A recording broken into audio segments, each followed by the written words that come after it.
समाधानी दर्शकबिन, आज मिति विक्रम सम्वत 2082 साल माघ महिनाको 1 गते, आज बिहिबार।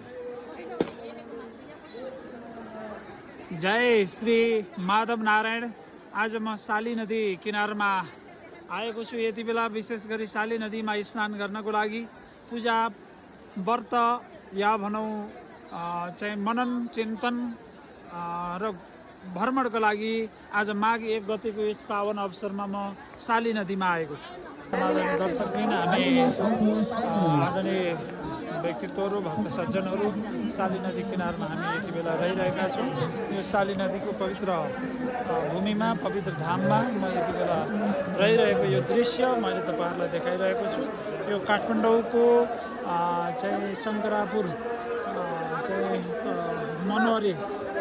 मनोहर कागेश्वरी नगरपालिका अन्तर्गत पर्छ यो साली नदी।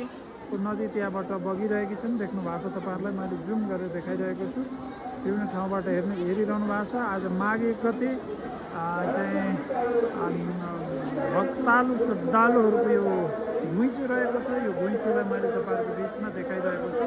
आदरणीय दर्शकबिन, विशेष गरी तपाईँहरूले मलाई हेरिरहनु भएको छ विभिन्न माध्यमबाट, विभिन्न ठाउँबाट। यहाँहरू सबैलाई हार्दिक नमन र प्रेमपूर्ण प्रणाम गर्न चाहन्छु। म साली नदीको किनारबाट तपाईँहरूको बिचमा देखिरहेको छु। हजुर नमस्ते नारायण। यहाँहरू सबैलाई नमस्ते नारायण गर्न चाहन्छु र यहाँहरूलाई हार्दिक नमन र प्रेमपूर्ण प्रणाम गर्न चाहन्छु। सर, यसो देखाइदिनु मिल्छ? यसो देखाइदिनु होला नि। नमस्ते समाधानी दर्शकबिन, म यति बेला काठमाडौँको साली नदीबाट तपाईँहरूको बिचमा जोडिरहेको छु। हार्दिक आभार तथा धन्यवाद प्रकट गर्न चाहन्छु। हस्, thank you sir. Thank you. तपाईँहरू सबैप्रति हार्दिक नमन र प्रेमपूर्ण प्रणाम छ।